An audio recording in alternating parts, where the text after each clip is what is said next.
ABC, we tell them I got an idea for a show about nothing. Exactly. They say, what's your show about? I say nothing. There you go. I think you may have something here. Sam Summers, author of The Science of Seinfeld, Top 7 Life Lessons, certainly would argue that the show Seinfeld is about nothing. In fact, he says that Seinfeld was a show about norms, not nothing. As its minute focused best, the series was a 22-minute weekly discourse on the unwritten rules that guide social interaction. After how many dates are you obligated to break off a relationship in person? Which calls are too important to be made via the cell phone? What's the appropriate way to dip a chip? And so on. End quote. So the show that seemingly to everyone was about nothing was all too much about everything. In this documentary, we'll briefly look at social norms, its impact on society, and most importantly, key indicators of popular culture's take on the show.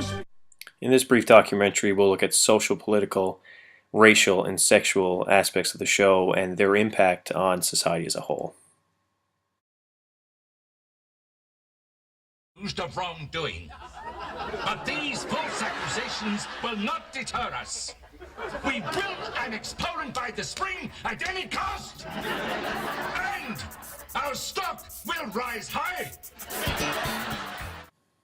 In the box set of Seinfeld bonus features, Jerry Seinfeld discusses the Poland Springs episode, where Mr. Pitt clearly reenacts Hitler and the Hail Hitler. Seinfeld states that this was merely a last-second idea. There's no deeper meaning to it. However, society reacted more on the favorable side than the negative side. Mein Führer, das Zentrum von Berlin steht unter Artilleriebeschuss. Granaten sind in dichter Folge am Brandenburger Tor, am Reichstag und bis hin zum Bahnhof Friedrichstraße eingeschlagen. Von vor kommt der Beschuss. Mein Führer, wir haben noch keine Meldung. Ich spreche gerade mit Koller. Koller, geben Sie mir Koller. Koller. Sie wissen, dass Berlin unter Artilleriefeuer liegt. Hello? Hören Sie den Beschuss nicht? Oh, gee, I can't talk right now. Why don't you give me your home number and I'll call you later? Die Russen sollen eine Eisenbahnbrücke über die Oder haben. Oh, I guess you don't want people calling you at home. Hören Sie den Beschuss nicht? Well, now you know how I feel. Das sind ja...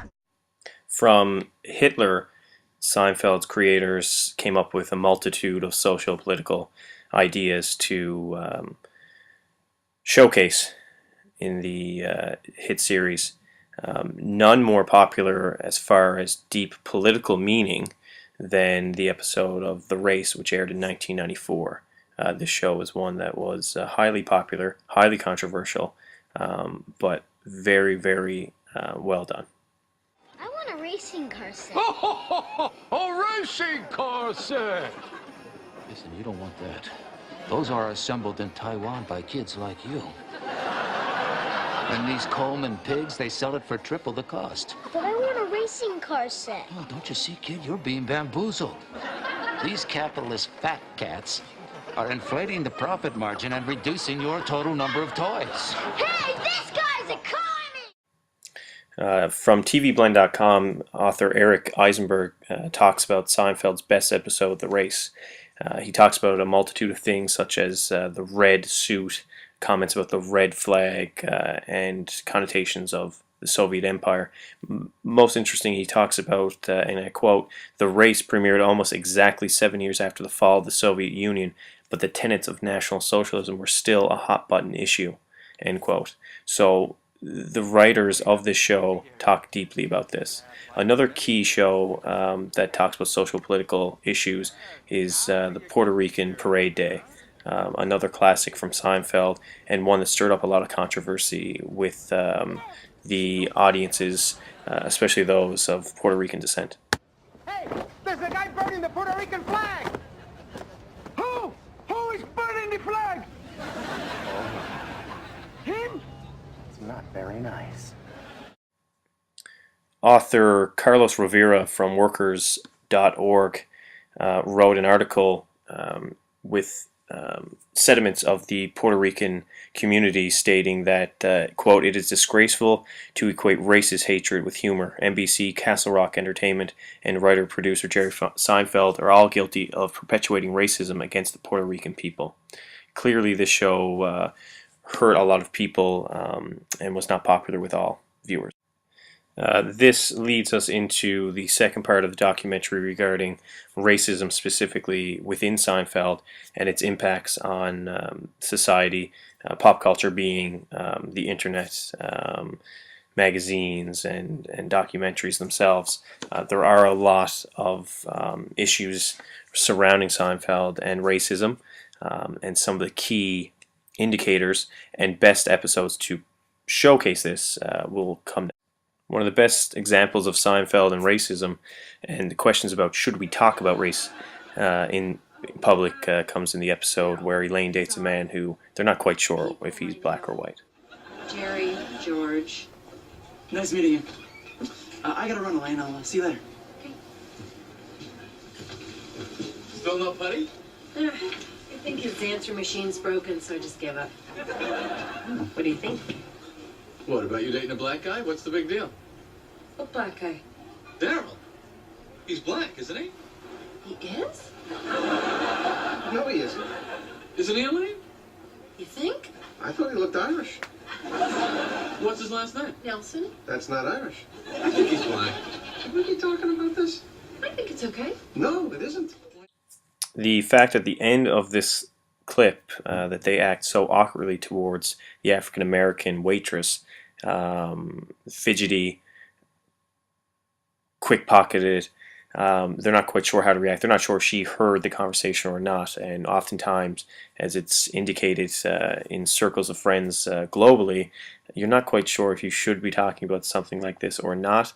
And if you are, who's going to take offense to it? And that's often the problem. Elaine, the black and white cookie. I love the black and white. Two races of flavor living side by side in harmony. It's a wonderful thing, isn't it? And a black and white cookie for me. Peace. See, the key to eating a black and white cookie, Elaine, is you want to get some black and some white in each bite. Nothing mixes better than vanilla and chocolate. And yet still somehow racial harmony eludes us.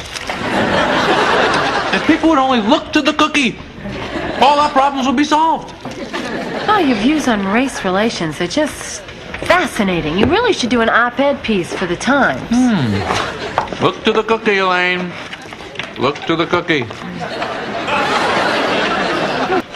What's the matter with you? I don't know. I don't feel so good. What's wrong? My stomach. I think it was that cookie. The black and white? Yeah. Not getting along?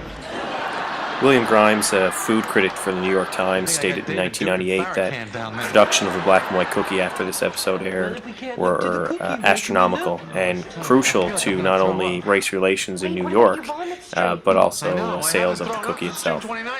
However, an episode of Seinfeld that did not have such a positive impact on pop culture was the one where Kramer is over-tanning and while dating an African-American girl. That being said, collegehumor.com, one of the largest youth indicators of pop culture, has it as ranked as one of their best episodes ever.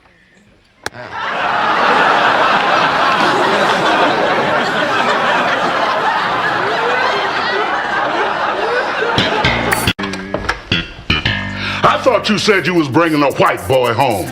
I don't see a white boy. I see a damn fool. The last installment of this documentary deals with some gender benders, if you will, in regards to Seinfeld and pop culture.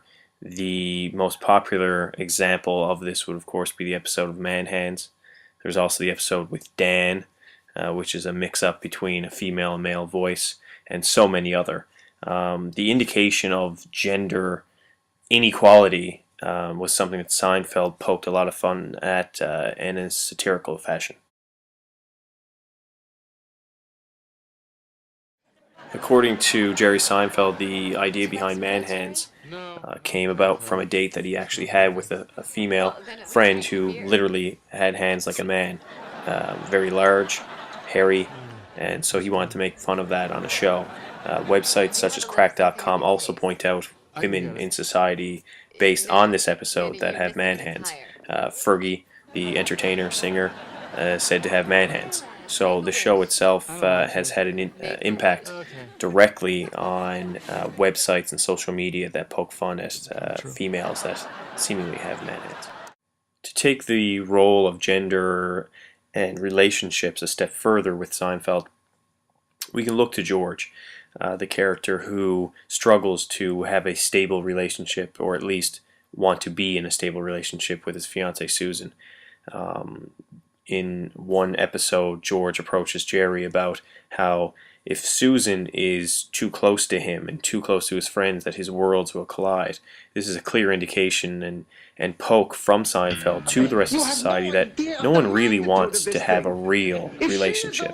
They just want to have their own space with that in hand. As you know him, ceases to exist. You see, right now, I have relationship George, but there is also independent George. That's the George you know, the George you grew up with. Movie George, coffee shop George, liar George, bawdy George. I love that George. Me too. And he's dying, Jerry. If relationship George walks through this door, he will kill independent George. A George divided against itself cannot stand. A Yahoo.com contributor and author, Carl Fitzgerald, wrote a paper entitled "A Paper About Nothing, Genre, Sexuality, and Seinfeld." In it, he states that mainstream television didn't really have openly gay couples until Will and Grace came about in 1998. Then he states that Seinfeld lacked a lot of homosexual characters, except that the ones that they did have were the complete opposite of what society and other sitcoms viewed gay couples as. This is clearly indicated with the Street Toughs that Kramer runs into. Clearly a gay couple. They act more tough.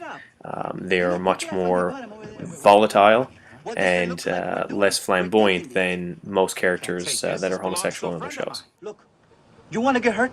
Huh? I don't think you want to get hurt, because if you want to get hurt, I can hurt you. Now just back off. Just pick it up. What is this, huh? You have some kind of product here? What is it you're not understanding? We're taking the armor, and that's all there is to it, okay? In conclusion, this documentary has shown that Seinfeld has had a great impact on pop culture.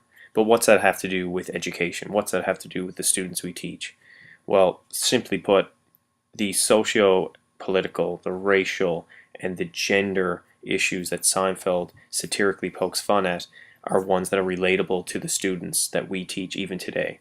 Though the show is past their vintage, it is one that can clearly be brought up in conversation, brought in as an exemplar of satirical comedy. It can be discussed as an icebreaker about homosexuality. It can be talked about relationships, things that matter to the students themselves, and they can see that society is not laughing at them, they're laughing with them.